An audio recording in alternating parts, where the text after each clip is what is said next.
Por que Deus se preocupa tanto com a nossa saúde, com os nossos hábitos alimentares? Eu vou dar a razão para você. Olha o que a Bíblia diz. O vinho é zombador e a bebida fermentada provoca brigas. Mas não é sábio deixar-se dominar por eles. Eu sei que essa questão da bebida alcoólica ela é muito polêmica e muitos chegam à conclusão que a Bíblia não proíbe a bebida alcoólica, apenas incentiva a moderação. Eu diria diferente. Eu diria que a Bíblia às vezes tolera o hábito da pessoa beber. Olha bem o que diz o texto aqui. O vinho é zombador, a bebida fermentada provoca brigas. Não é sábio deixar-se dominar por eles. A expressão hebraica aqui, não é sábio nem se apropriar daquilo. E se você vai fazer um estudo histórico do passado, você vai ver que não somente a sociedade judaica, mas também a sociedade grega, romana, não viam com bons olhos a bebida fermentada. Era algo que era mais assim, tolerado ou fazia-se vistas grossas, mas não algo aplaudido. Seria mais ou menos como o certo uso de drogas.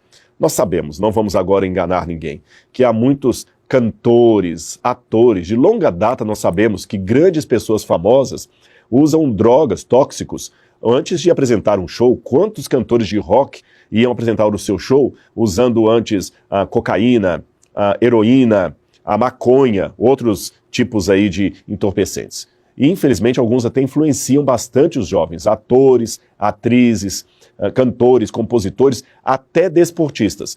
Nesse caso, é um pouco mais complicado porque, às vezes, eles são apanhados no exame antidoping. Mas, mesmo assim, nós sabemos que há um grande número de pessoas que usam substâncias tóxicas ilícitas. O próprio nome diz, drogas ilícitas. Mas o fato de nossa sociedade ter, e eu digo até certo ponto, tolerar, entre aspas, fingir que não existe, não significa que é algo que todo mundo possa recomendar, aceitar numa boa. Então, se daqui a 2000 anos alguém usar o fato de que hoje há pessoas que usam drogas no meio artístico, midiático, como argumento para justificar que a nossa sociedade achava beleza usar drogas desde que fosse moderado, está tendo uma convicção errada. É proibido, é errado, dá até cadeia se você for um traficante de drogas.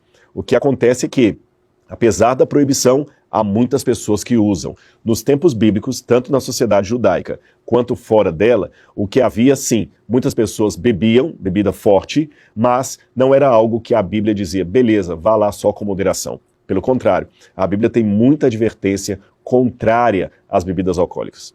Agora, mesmo que eu não tivesse nenhum versículo da Bíblia sobre isso, mesmo que fosse algo até permitido na Bíblia, eu acho que mesmo fora das páginas da Sagrada Escritura, eu tenho razões mais do que suficientes para recomendar que ninguém beba. Olha quantos acidentes de trânsito acontecem por motoristas embriagados.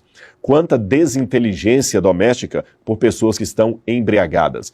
Quantos amigos se mataram num bar por causa de bebida alcoólica. Fora o fato de que, se eu fosse um médico, eu poderia dar uma palestra para você aqui de pelo menos 2 horas, mostrando todos os malefícios do álcool no corpo. Ou seja, quem tem um problema de alcoolismo na família, quem tem um problema de pessoas viciadas, sabe que não existe nenhuma maneira sadia, honesta ou sábia de você justificar qualquer vício que seja. Eles são terríveis. Agora, fica a seu critério.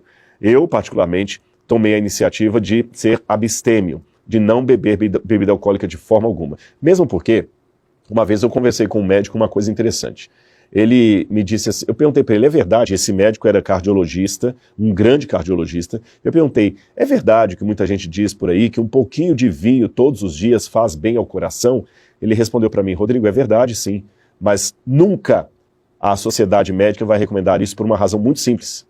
A maioria das pessoas não ficarão só numa dosezinha por dia. Aquela dosezinha por dia vai virar, na maioria absoluta dos casos, uma dependência química do álcool e ele daqui a pouquinho vai estar com uma dosezinha desse tamanho, desse tamanho, desse tamanho, 1 litro, daqui a pouquinho a gente está tendo que tratar aquele sujeito ali de alcoolismo.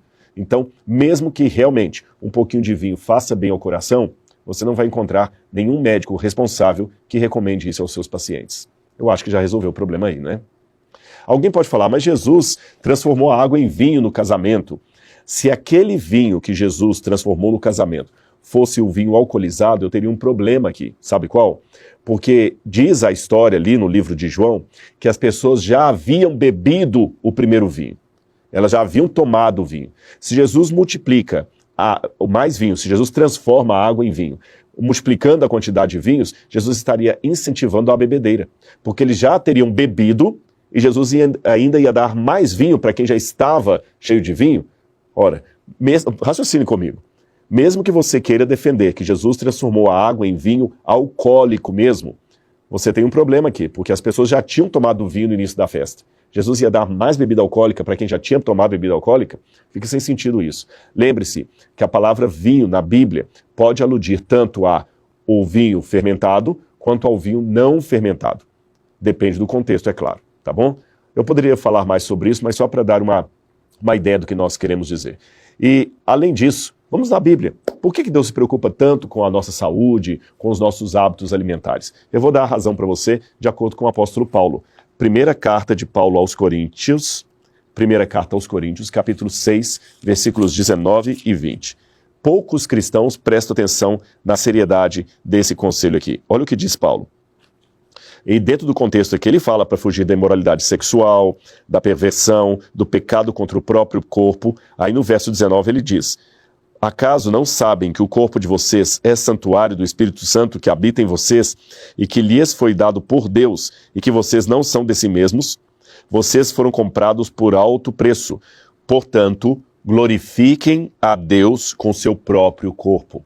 E isto não está limitado apenas à questão da moralidade.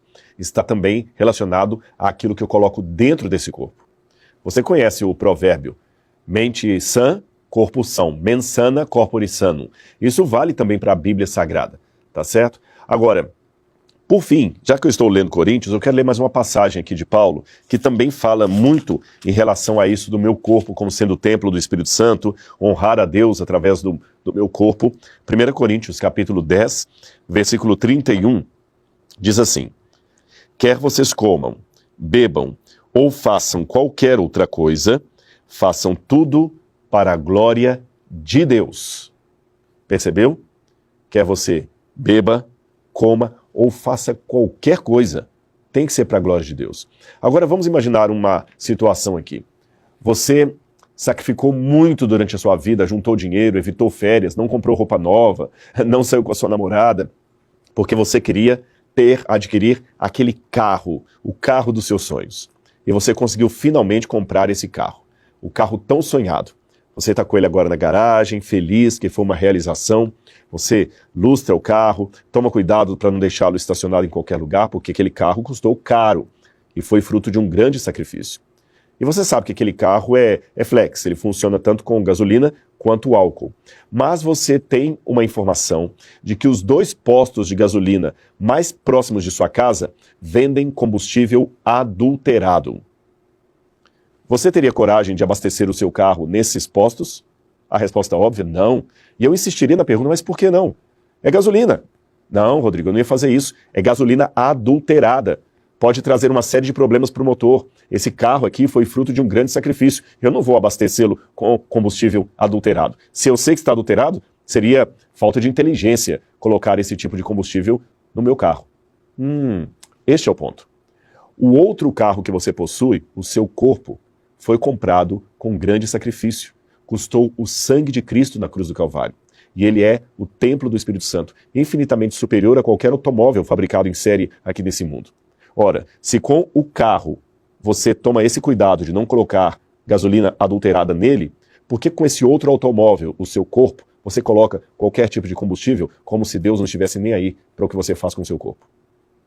E mais, você sabe o tipo de combustível que deve colocar ali naquele automóvel e qual a quantidade de ar que coloca nos pneus e qual a quilometragem para trocar o óleo, porque você segue o manual do proprietário.